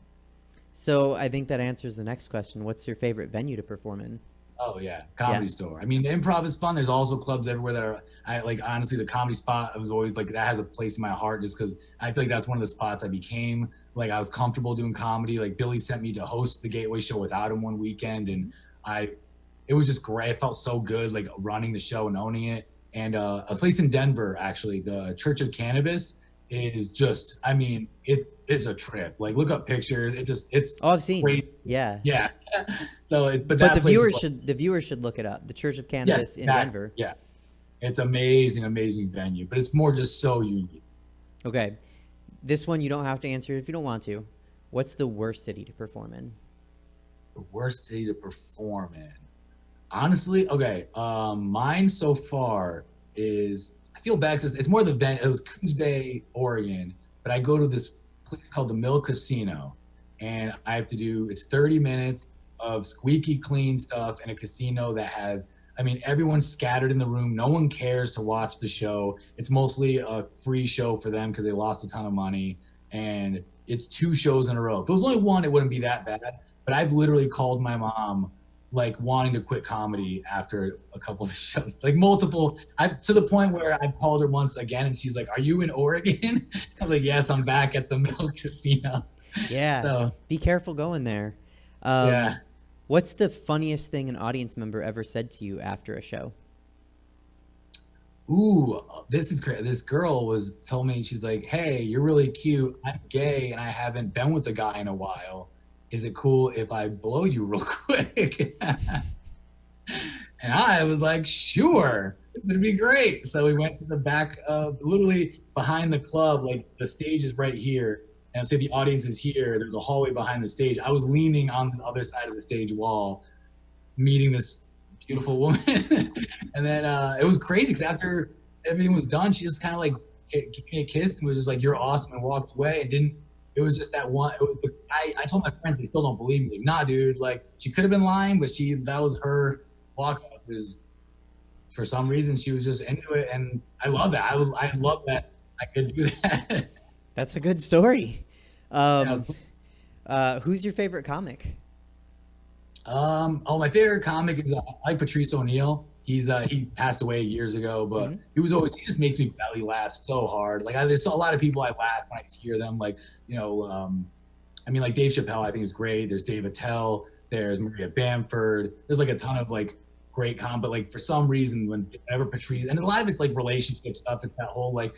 He makes fun of his girlfriend a lot, but loves her so much that he like cracks even harder jokes on her. And it's like I could feel that like, oh, he's really in love with this girl. That's why he's going so hard because he's annoyed how much he loves this girl. That's how I feel with my girlfriend. Like I'm so upset with how much I love her. It bothers me. But I could feel like, a lot of people are like, "Oh, I hate his girlfriend." No, dude, he was so much mad about it, and that just was hilarious. Like, it was just a good undertone. Right on. Who's your favorite comic to do a show with? Ooh, favorite comic to do a show with. Honestly, it's gonna be someone smaller because I get so nervous around. I grew up as such a comedy fan, so whenever I meet anybody, even gnarly, kind of big, I mean, to the point where smaller, big comic. Like I met Mark Norman, and I was freaking out. He's still such a lower level. So I have like more friends. I love going on the road with like a lot of my good friends. Like my buddy Greg Beachler was a really fun dude, just a Seattle comic. My friend Elliot GB, just random like Nolan, like random buddies, because you can be more yourself. I did a weekend with Theo Vaughn, and the whole time I was like, "Oh, does this guy like me? Well, maybe he'll get me open for him one day." I'm thinking about all this other stuff. Right? I'm just a fun, funny guy, and with my friends, that's all I care about is making them laugh. Let's have fun. So usually when I go on the road, that's why I can see when I bigger comics, they just bring their group with them. It's like, oh, because it's fun. Yeah. They don't care about the show. They want a good show, but they're on like the show's an hour long, an hour and a half long. They're traveling together. You better like who you're performing with. Yeah, to me, it's homies all day. Yeah, I've only gone a couple hours for shows, but it's always with people that I really like. So yes, that's been good. All right, you don't have to answer this one, but this is a new question I'm testing out. So I think you're only the second person in rapid fire for me to ask. What's your favorite sex position?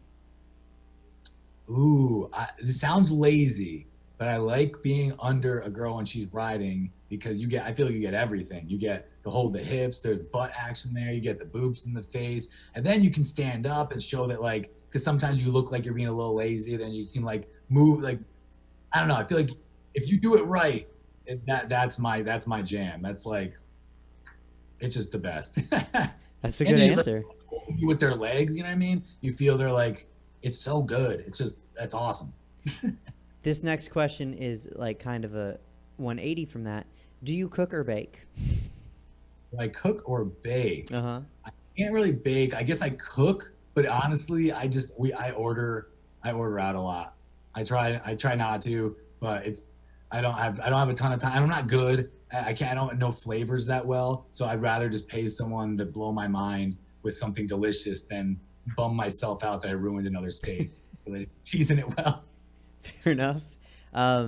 If someone's buying us shots at the bar, let's say you're in Sacramento and you have 3 hours this time, someone buying us shots, what are we shooting? Ooh, whiskey. Or, well, if it's shooting, maybe tequila. If it's a party, if we're all dancing, it's a party, I'm doing tequila. But if it's like, hey, let's hang out, it's a dark bar, we're just kind of chilling, more lay back, it'll be whiskey. Okay, because that was my next question was, let's say you have 4 hours and someone's buying us drinks. What are we drinking? Oh, yeah, sipping on whiskey, taking shots of tequila. That's probably the answer. Yeah. I need brands, Mike. You can't be tequila and whiskey, right? Well, I don't know a lot about tequila. I'm not great on, but Bullet whiskey is my jam. I like Bullet a lot. I just wanted to make sure you weren't like just drinking tequila from the well. Like, no. That's not the jam. Someone says one that's like pretty famous, I guess, and I don't know. Is it Don something? I don't know. I'm terrible. I'm such a lightweight, by the way, that anybody sees me live and I'm drinking, like anything after 1, I'm feeling it. So it's not good. Well, your tolerance is in other exactly vices. Yeah. Toilet paper. You hanging it over or you hanging it under? I go over, but I'm all about baby wipes. That's my jam. Like, I know people talk about bidets. I used to use bidets when I was a kid in Venezuela, and I remember it was like a completely separate toilet and all that. I think I use like a little bit of toilet paper, but I'm just it's like 90% baby wipes. So same. It's go. all about the wipes. Toilet paper is abrasive. When like the toilet paper shortage happened, I was like, that's cool. I got packages of wipes for days. Right. I'm good because they come in like 12 packs. So like as long as I can get me through this, we good. Yeah. Favorite drag queen? Okay, so I don't know any in particular, but when I was doing comedy at the Broadway Comedy, or actually it was Jai Tai at the time of Broadway Comedy, Cap Hill, there's this place called Julia's that's right across the street. They would have drag shows, every weekend that were so much more fun than us sitting outside of those open mics, which I know you've probably been there too. And I just remember looking over there and it's like, the scene in Seattle is so fire and it was so impressive. So I went in a couple times and honestly, I was so intimidated because of how the energy was it was awesome. So shout out to Julia's in Seattle because they do it right there. Did they have any kings performing or just queens? I'm not sure, but I wouldn't doubt it because that was like one of the spots, like when they did the Pride Parade, it went right past Julia's and a lot of I feel like that's kind of, I could be wrong. I don't really know a lot about the scene, but whenever I was up there, that was always popping. Right on. Well, again, when you have 6 hours here in Sacramento, or maybe if you guys stay overnight once, like come to a brunch, see all the people I perform with. They're amazing. And if you're ever here when I have a show, I need to book you sometime and get you up here. But there's some amazing queens here, and I bet you'll have a favorite after you see some of them. Nice. What are you most excited to do when you can go out in the world again? Other than, I mean, I don't want to just be basic and say stand up because that's what honestly, I went to sporting games. I go to a lot of sport games. I like going to stadiums, not even as much like I liked sports a lot growing up, but it's more of, I just like the atmosphere. So me and my girlfriend or a couple of my friends, I always try to go to every stadium or just try to buy tickets to events, random events, just to try to like I just like live events. Even if I'm not into it, I feel like going live, you'll always have more appreciation for whatever you see when you see someone do it live right in front of you. So now I feel like everything that is on the like last phase of opening is all live stuff. So I can't wait for like, just concerts, shows, sporting events, just being like around people. Sadly, when I was at the rally, half of me was like, like loved seeing that many people because we were all there for one thing and to support this great cause. And the other half was like, I felt great being around that many people. Like I haven't felt this energy of like people hitting energy, and it's just so I miss that. I miss being in groups of like friends and yeah, I know the second that they start selling tickets and stuff, I'm gonna be one of those dudes buying everything, just trying to see stuff. There's live events. Yeah, I'm with you on that. I want you to check me on this and make sure I get everything right. So you have the Dry Bar Comedy Special coming out maybe the end of this month, maybe July. People can look you up at your podcast. Remind me where again they can find it? You can find it on Facebook.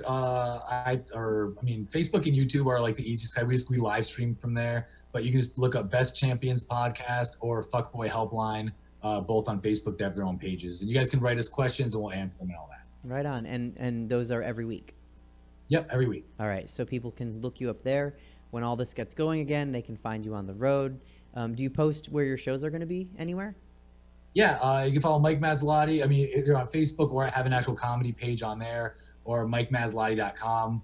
I don't have any dates on there yet because there's nothing up. But the second, if you want to stay up to date, they'll have dates on there. But yeah, I always post them on my personal Facebook page. I make a banner showing every gig of the month and where I'll be. So it's, hopefully I'll be wherever you guys are at. And if you want to see me perform live, reach out and I'll message the club by you and see if I can make that happen. Right on. Mike, it was so much fun to have you on. Thank you so much. And I can't wait until you're back in Sacramento and I can see you again. Yeah, most definitely. I'll definitely let you know.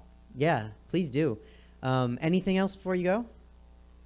No, it was great. Thank you so much for having me. And this was a fun conversation. I was a little nervous about it, but then instantly I was like, oh, this is gonna be just swell. Just talking, just be real, and just this is the first time I think we've had a long conversation. So it was exciting to do this. So well, thanks for doing it. I really appreciate it, and I know my viewers are gonna message me and say like he was awesome.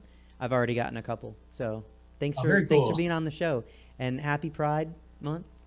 Oh yes, most definitely. Shout out to all my family members that are in and out because I know both sides in the family. So to everybody during Pride Month, big support. Right on. I'll talk to you later, Mike. All right, take care. All right, later. Bye. All right, Peers and Queers, that was Mike Masilotti. Find him online. Find him when he comes to your city. He's a great comic and a good guy, and he's hilarious. So you'll be really glad you did. And with that, we're going to go with our final guest as per usual. David Shapiro, comic, producer, actor, whatever he's doing. Hey, David, can you hear me? David? Yes. Oh, hey. You there? Yep. Oh, cool. Hi. Hey. Oh. Hi. Yeah, hi. Wait, what are you wearing? Oh, yeah, you left it here at my house, my apartment, after a gig last summer. Yeah, it's mine. It's a t-shirt. It's unisex. I'm going to wash it before I give it back to you. It was here, and I thought it was perfect for this episode and for the segment that I'm going to talk about. Did I leave anything else? A rainbowy dress. Okay. A skirt. It's like see-through material. I don't know how to. It's like that's a tutu. And a pair of heels. Did you wear any of those? Are you sure? Do you want to be a drag queen? I'm sure. Okay.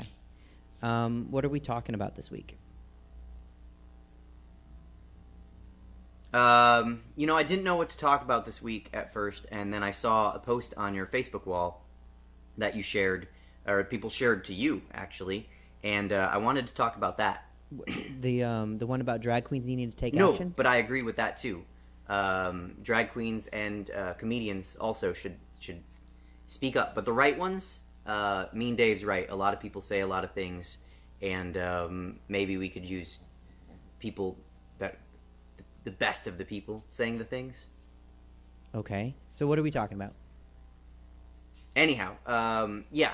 So I think we're gonna go into history, and I took some notes, and I want to talk about the post about William Dorsey Swann. Okay, go on. So William Swann was born into slavery in 1858, and by the time he was an adult, he was throwing drag balls and dinners in Washington D.C. in the late 1870s, 1880s. He was known as the Queen of Drag, and he was throwing these balls and dinners for his friends and anyone else that was interested in coming that was also lucky enough to get an invitation. In 1880s? Yeah, during the 1880s, probably as early as 1880, maybe even like late 1870s. He threw these hold on, sorry. Okay, he threw these dangerous dinners and balls, very illegal at the time, of course, and he was even sentenced to 10 months in jail on the false charge of running a disorderly house. What's a disorderly house? A disorderly house was code, running a disorderly house was code for running a brothel. Oh. Yeah, I think that you look like you come from a disorderly house sometimes. Okay, that's... Anyway, he was sentenced to 10 months in jail, and he demanded audience with the president so he could ask for a pardon, and he got it. That's right, a former slave got a president to hear his plea for a pardon. Did he get it? In 1890s. Did he get the pardon? No, unfortunately it wasn't. But something tells me that more people soon are going to know more about William Dorsey Swann than they do about President Grover Cleveland. Why? Well, so if in 2021, if we get there, Professor Channing Joseph wrote he's writing a book called The House of Swan, and Professor Joseph is under contract with movie companies to have the story turned into a movie. I know President Grover Cleveland was a president, but honestly, most Americans can't name presidents, like half of them. And people don't know Millard Fillmore if he was a president, if he's a music venue, or if he's a type of gefilte fish. But one of the first drag queens to be so public, and on top of that, throwing illegal drag balls and dinners, what a pioneer. That's a huge story. I agree. It's a real life hero. I think so, yeah, to do that. That's... Yeah, no, it's really cool. I wanted to talk about it with you. Yeah, it's something to look forward to in 2020. But I think I'd rather talk to Professor Joseph. You should get him on the show. Isn't it crazy, though? What? Well, since getting to know you, I've learned a lot about, LGBTQ history. And, of course, I'm late to the party, but everyone knows that Marsha P. Johnson helped spark the first Pride. It was a riot at Stonewall in 1969. That was 90 years after William Dorsey Swann was fighting for LGBTQ rights in the United States. I mean, they didn't even know what to call the rights they were fighting for, but they were fighting for their rights in the 1880s. Yeah, both amazing queens, both amazing people, both black pioneers leading the way. Amazing black queens leading the charge. There you go. You tied in Pride to the segment. Do you mind if I share some Marsha P. Johnson quotes? I found them and I cheated. I didn't do a lot of research. I found an article on Marie Claire by Bianca Rodriguez, and I just wanted to... Why were you reading Marie Claire? That's... What were you... That's... You're Anyhow, the weirdest here are straight some guy I know. quotes from Marsha P. Johnson. Again, from Bianca Rodriguez and Marie Claire. How many years has it taken people to realize that we're all brothers and sisters and human beings in the human race? You never completely have your rights, one person. until you all have your rights. No pride for some of us without liberation for all of us. As long as my people don't have their rights across America, there's no reason for celebration. Anyhow, yeah. Bianca Rodriguez, Marie Claire, 8 Marsha Johnson quotes. So Marie Claire is where women 30 to 50 go for articles on beauty, career, relationships, fashion, hairstyle. Why were you reading Marie Claire? I don't know. In summation, there was a really badass queen of drag in the 1880s, William Dorsey Swann. Marsha P. Johnson was amazing for many reasons, but she has a lot of quotes in this article that are pertinent and relevant to today's situation, even though that was 50 years ago. Professor Channing Joseph seems like an amazing person doing amazing things. You'd be lucky to have him on your show. And Bianca Rodriguez made this segment possible by having a Marie Claire article that I could cherry pick from. And Marie Claire is good for things, including dating advice. Which you need badly. Yeah. My friend Mary Burrell and your friend Olin Sanders get assists for sharing the post originally on your wall. My friend Mary. My friend. Okay, our friend. That's fine. Yeah. There's, I just want to reiterate, there's no reason for celebration until everyone is equal and we all have the same rights and freedoms. And eventually, I hope the only privilege left is the privilege of hard work and good friends. I mean, being related to people is okay maybe sometimes. Yeah. Well, so all right, you strange straight well, thank you. reading weirdo. I think you should try to get a swan soiree happening. I saw that on your thread, having a swan soiree, a ball in honor of William Dorsey Swann. Sure, add it to the list. Yeah. Well, okay, I'll see you next week, you messy-looking hooker, looking like you came from a disorderly house. Yeah, like I said, you're a strange straight Marie Claire reading weirdo. So. Suze. Yeah. Happy Pride? Yeah, like we said, happy Pride, but there's work to do. Okay, bye. Bye. Okay, Peers and Queers, that was David Shapiro. All his information was on the screen. Thanks to him for coming every week and actually like that segment this week. That was the show. That was today, so thanks again to Mike Masilotti, Chelsea Bearce, me and Dave, Clifton Ellison, and David Shapiro for being here. Thanks to Stab Comedy Theater and Jesse, the amazing producer that helps make this show happen. You can join us next week with Apple Adams. And if you're out there protesting, be safe, be smart, stand tall, stand strong, don't be silenced. Happy Pride Month. But remember, as long as my people don't have the rights across America, there's no reason for celebration. See you next week.